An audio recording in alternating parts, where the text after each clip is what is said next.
Hello दोस्तों, नमस्ते। आज की कहानी है शिक्षित बेटी। बेटी पढ़ाओ आगे बढ़ाओ। आज हमारे देश में जहां हर तरफ लड़कियां कामयाबी हासिल कर रही हैं, वहीं पर कुछ गांव ऐसे भी हैं जहां पर लड़कियों की शिक्षा को कोई महत्व नहीं दिया जा रहा है। ऐसे ही एक गांव में मुन्नी रहती थी। लीला जी और जीवनलाल सुबह 5 बजे दोनों उठ जाते थे। लीला जी सुबह पहले गुड़ की चाय बनाती, जिसे पीकर जीवनलाल नहाने चले जाते। कुएं से पानी खींचकर नहाते, फिर पूजा करते। बाद में खाना खाने के लिए चूल्हे के पास आकर बैठ जाते। लीला जी अपने घर के आंगन में बने चूल्हे पर गरम गरम रोटियां सेक रही थीं। चूल्हे के पास बैठे उनके पति जीवनलाल जी खाना खा रहे थे। तभी उनकी 5 साल की बेटी मुन्नी आंखें मलती हुई माँ के पास आकर बैठ गई। उसे देखकर जीवनलाल बोले, अरे भगवान, इसे भी जल्दी उठना सिखा। कल दूसरे घर जाएगी तो कैसे निभेगी? अभी तो बहुत छोटी है, धीरे धीरे सब सीख जाएगी। लीला ने जवाब दिया। तभी मुन्नी ने अपनी माँ को कुछ इशारा किया। उसकी ओर हाँ में सिर हिलाते हुए लीला जी ने कहा, सुनो जी, मुन्नी पढ़ने की जिद कर रही है। आप कहो तो मैं इसका स्कूल में नाम लिखवा दूं? जीवनलाल बोले, अरे क्या करेगी पढ़कर? हमारे गांव की लड़कियां कहाँ पढ़ने जाती हैं? 2-3 साल फसल अच्छी हो जाए तो इसके हाथ पीले कर दूं।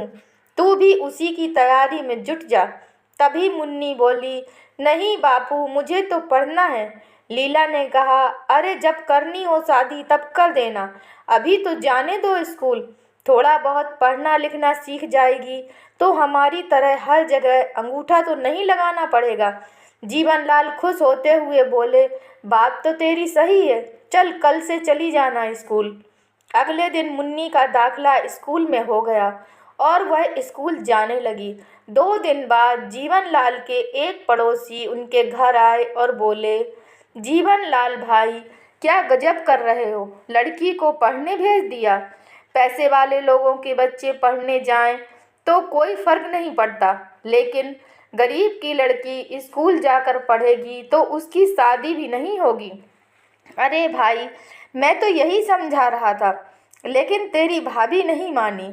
हम उसे बस उतना ही पढ़ा रहे हैं कि वह केवल अपना नाम लिखना सीख जाए। पड़ोसी बोले, ठीक है भाई, तुम्हारी मर्जी। समय बीत रहा था। मुन्नी को स्कूल जाते जाते 1 साल बीत गया था। वह पढ़ने में होशियार थी। जब स्कूल का रिजल्ट आया तो उसके माता पिता स्कूल पहुँचे। वहाँ उसकी अध्यापिका ने उसकी बहुत तारीफ की, उसे इनाम भी दिया, क्योंकि वह पूरे स्कूल में पहले नंबर पर आई थी।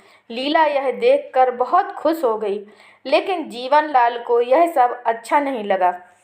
उसे तो चिंता थी कि उसकी बेटी से कौन शादी करेगा। मुन्नी दिन रात पढ़ाई में लगी रहती थी। इसी तरह कई साल बीत गए। एक दिन जीवनलाल ने घर पर कहा, सुनो भगवान, मुझे किसी ने बताया है कि पड़ोस के गांव में एक लड़का है, बहुत सुंदर है, घर की खेती है। मैं सोच रहा था अपनी मुन्नी के लिए बात चला कर देखता हूँ। देखो जी, अभी बिटिया पढ़ रही है, शादी की जल्दी मत करो। जीवनलाल बोले, तेरा दिमाग खराब हो गया है। तूने कहा था बस अपना नाम लिखना सीख जाएगी। जी, मैं मानती हूँ, मैंने कहा था, लेकिन तब मुझे कहाँ पता था कि हमारी बेटी इतनी पढ़ाई करेगी कि पूरे स्कूल में पहले नंबर पर आएगी। पिछले साल से लगातार पहले नंबर पर आ रही है। हर साल उसे इनाम मिलता है। लीला जी खुश थी। शादी की उम्र तो हो चुकी है इसकी, बाद में रिश्ता नहीं मिलेगा, मिल जाएगा। पूरे गांव में अकेली लड़की होगी पढ़ी लिखी, घर बैठे रिश्ते आएंगे। दोनों बहस कर रहे थे। तभी मुन्नी वहां आ गई और बोली, बापू, मैं पढ़कर अच्छी सी नौकरी करना चाहती हूँ। यह सुनकर जीवनलाल आग बबूला हो गए और बोले, देखा, हो गया ना लड़की का दिमाग खराब। अब हम इसकी कमाई खाएंगे क्या? मैं आज ही बात करता हूँ, जल्द से जल्द इसकी शादी कर दूंगा। अगले दिन जीवनलाल दूसरे गांव गए और रिश्ते की बात कराए। एक सप्ताह बाद वे लोग आकर मुन्नी को देख गए और बात पक्की हो गई। लीला और मुन्नी दोनों बेबस होकर यह सब देख रही थीं। घर में शादी की तैयारियां शुरू हो गईं। जीवनलाल और लीला दोनों शादी की तैयारियों में जुट गए। अब रिश्ता पक्का हो गया तो किया भी क्या जा सकता था। मुन्नी की शादी का दिन आ गया। मुन्नी लगन मंडप में बैठी थी। तभी उसने लड़के के पिता की ओर देखते हुए कहा, ससुर जी, मैं आगे पढ़ना चाहती थी, लेकिन मेरे पिता जबरदस्ती मेरी शादी करा रहे हैं। अगर आप मुझे आगे पढ़ने की इजाज़त देंगे तभी मैं यह शादी करूंगी। जीवनलाल जी, यह क्या मजाक है? आपने हमें हमारी बेइज्जती करने के लिए बुलाया है? यह बात थी तो हमें पहले बताते, हम बारात लेकर ही नहीं आते। जीवनलाल हाथ जोड़ते हुए बोले, मुझे माफ़ कर दीजिए समधी जी, यह बच्ची तो नादान है, मैं इसे समझाता हूँ। जीवनलाल मुन्नी को अलग कमरे में ले जाकर बहुत समझाया, लेकिन वह नहीं मानी। इधर बारात वापस जाने के लिए तैयार थी।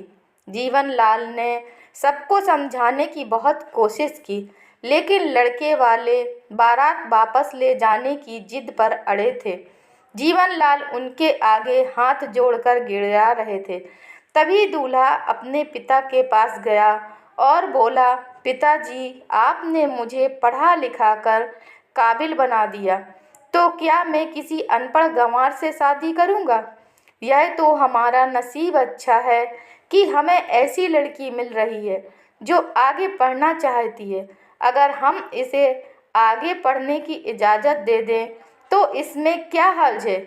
मैंने तो इस लड़की से शादी के लिए हाँ इसीलिए की थी कि हमारे दोनों गांव में केवल एक लड़की है जो पढ़ रही है।